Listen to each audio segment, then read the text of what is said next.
Hey, welcome back to Monopoly in Real Life. This episode I'm labeling as the unicorn episode. This is the episode where I talk about whether you should be a builder or you should go find a manufactured home to put on a lot. No. Well, all right, so no qualified. Let's talk about what this means. So I get the call, people are frustrated, they can't find a home that they want to buy, or they're getting beat out, and they're like, well, what if we want to build something? So this episode's about highlighting what it means to try and go down that path. Keep in mind that about only 1 out of 30 lots actually hits the multiple listing service. The rest are all pre-sold. The builder's got a group of realtors that are constantly looking on their behalf, and the builder's constantly looking on their own behalf. Okay, so most lots that are buildable don't ever hit the multiple listing service. If they do, they've already tied up just so to meet the requirements of the paperwork. So if there's a lot on the multiple and it's been on the multiple listing service for more than 2 weeks, chances are it's a POS. It's got wetland issues, it's got slope issues, you can't get a drain field on it, water's too expensive, power's too expensive. Whatever the case is, if it's been on the market for any length of time, it's already had a half a dozen builders who do this for a living look at it and pass on it. All right? So let's talk about numbers. Right? You get to the point where you're like, I really want to do this. Well, here's a breakdown of some of the numbers that you need to be looking at. Okay? You found a lot, and you think it's the perfect lot. All right. We're going to tie it up on a feasibility study. We need at least 3 months to get it feasible due diligence done. All right? So what's that mean? Well, going to have a wetland biologist on any piece of property in Snohomish County, almost guaranteed. Okay? So wetland biologist is going to go out and they're going to do a reconnaissance survey where they're going to tell you whether you do or don't have wetlands. Again, most of them do. So then they're going to actually go out and flag the wetlands. After that, you're going to hire a surveyor who's going to go locate all the flags and put a map together so you now know what's buildable. You're going to have the wetland buffers. You're going to have everything on that map. So now you have a base map that you can work with. So I've highlighted a lot of the fees here. I'm just going to try and walk through them. Okay, so drain field design. You're going to spend about $2,500 to see if you can actually get a drain field on that property. The holes are bigger now than they used to be, so you're going to have an outside piece of equipment come in. They're going to have to dig those holes for the drain field designer. So you got to add that in a budget. So let's just say another $1,000 for that for a day. Your well is going to run somewhere between 10 and 12 grand.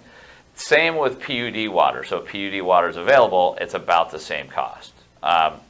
Reasons for going either direction. If you're going to disturb more than 2,000 square feet of impervious area, what I mean by that is if you put your house plan and your driveway in and you go over 2,000 square feet, you might as well go ahead and just plan on doing a full-on drainage study. Price for that's going to be probably somewhere between 5 and 7 grand.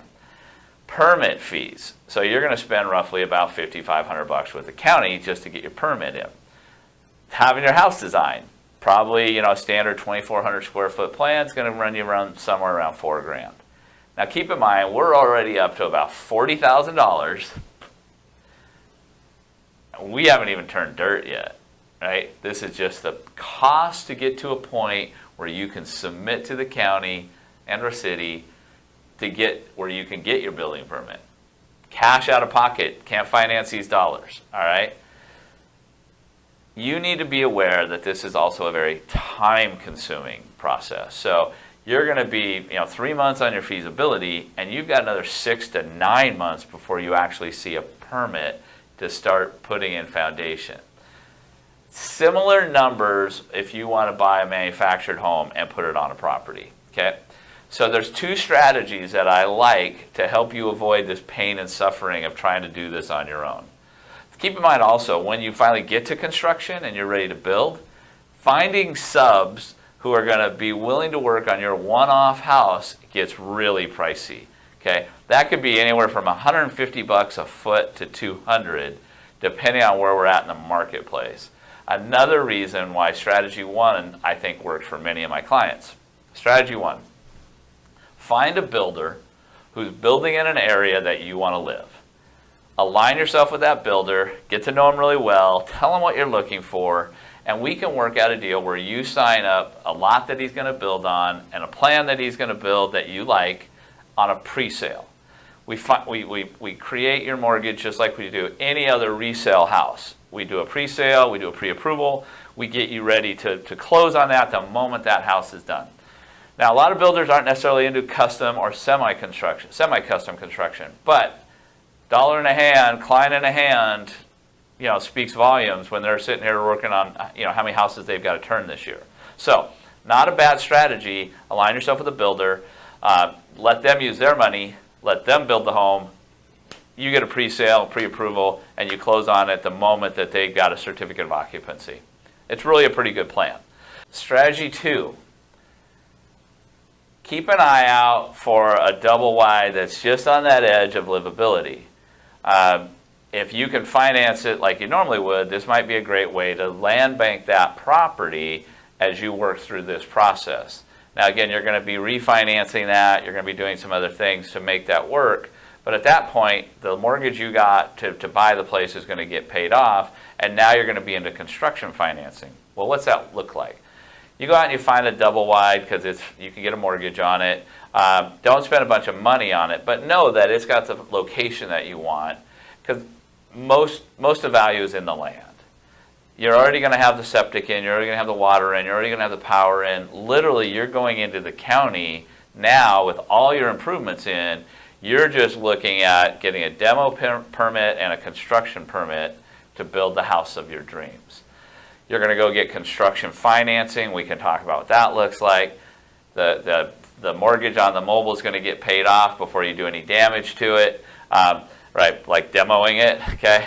But this is a great strategy, number 2, on how to get you where you want to be. It works as well if you want to just bring in another manufactured, because what you do is you get your permit for the removal and replacement of the manufactured.